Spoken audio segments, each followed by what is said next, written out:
삶을 살다 보면 여러 부류의 사람들을 만나게 된다.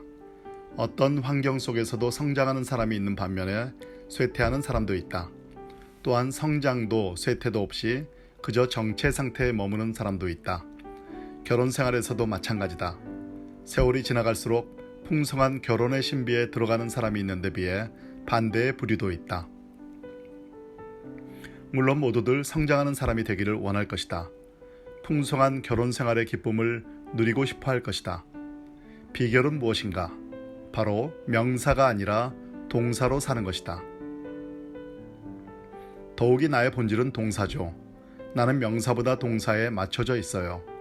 고백하기, 회개하기, 살기, 반응하기, 성장하기, 도약하기, 변화하기, 씨 뿌리기, 달리기, 춤추기, 노래하기 등의 동사죠. 그런데 인간들에겐 은총이 가득하고 생명력이 넘치는 동사를 죽은 명사나 썩은 냄새가 나는 원칙으로 바꾸는 재주가 있어요. 윌리엄 폴 영의 오두막에 나오는 인상 깊은 구절이다. 죽은 명사가 아니라 생명력 넘치는 동사로 사는 사람들은 성장한다. 풍성한 삶을 산다. 열정 넘치는 신혼부부들을 보아라. 그들은 동사로 산다. 썩은 냄새 나는 원칙이 아니라 하루하루 가슴 뛰는 동사의 삶을 산다. 개인뿐 아니라 국가에서도 마찬가지다. 가난 등 온갖 어려움을 딛고 성장하는 나라에 가보면 모든 것이 움직이고 있다. 멈춰 서 있는 것은 없다. 도처에서 넘쳐나는 열정을 볼 수 있다. 반응이 있다. 새로운 것을 받아들이는 호기심도 있다. 변화와 변혁에 대한 갈망이 넘친다. 사람들은 노래하며 춤을 춘다. 도처에서 약동의 소리가 들린다. 그러나 성장이 멈춘 나라, 쇠퇴하는 나라에서는 활기찬 상의 소리를 들을 수 없다.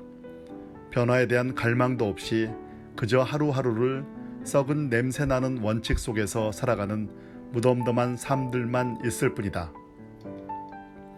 결혼한 지 30년이 넘은 부부들에게 신혼 시절에 넘쳐나는 열정은 사라진다. 물론 가슴 뛰는 신혼의 삶을 지속하기란 쉽지 않을 것이다. 오랜 시간 동안 성공의 상태에 머물러 있던 나라들의 상태는 마치 결혼 생활 30년을 넘긴 중년의 부부와 같다. 사회 구조나 정치, 종교 등 여러 분야에서 열정이 사라져 있다. 동사가 아니라 명사만이 난무한다. 변화보다는 정착에 익숙하다. 새로운 것을 추구하지 않는다. 삶에 대한 열정이 식어져 회의와 무관심이 가득 찬 사람들은 마치 이혼 상태에 있다고 말할 수 있다. 살아갈 날이 살아온 날보다 훨씬 적게 남은 노년의 사람들에게 가슴 뛰는 날은 희미한 옛사랑의 그림자와도 같다. 이 세상을 살아가는 우리들의 삶에서 가장 힘든 것 가운데 하나는 자신은 물론이고 다른 사람들에게까지 강하게 전념시킬 수 있는 열정을 지속적으로 갖고 사느냐는 것이다. 분명한 것은 우리가 살아가고 있는 이 사회 속에서 서로의 맥박도 들어보고 몸의 온도도 느낄 수 있어야 한다는 점이다. 누구나 동사로서의 삶을 살 수 있다. 어떤 사회나 국가도 활기 있게 성장할 수 있다. 동사의 삶을 살기 위해서는 서로 격려해야 한다.